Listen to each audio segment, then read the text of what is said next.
Итальян тілін үйреніп бастап жатқандарға сәлем. Менің атым Марина Мамакова, менің каналыма қош келіңіздер.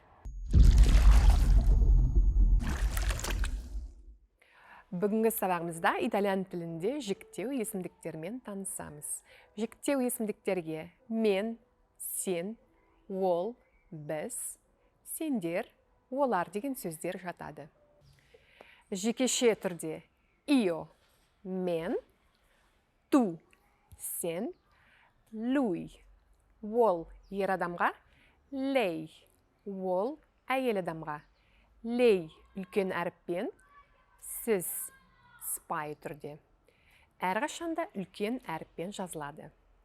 Көпше түрде noi, біз, біздер, voi, сендер, сіздер, loro, олар. Қане тағы бір қайталап шығайық. Io, tu, lui, lei, lei, noi, voi, loro. Мен сізге бұл есімдіктерді мұқият және дұрыстап үйренуді ұсынамын, себебі бұл есімдіктер өте көп қолданылады. Ал енді мен сіздермен қоштасамын. Егер де сізге бұл видео ұнаса, лайк басуды және менің каналыма тіркелуге ұмытпаңыздар. Бәріңізге рахмет. Чао, чао.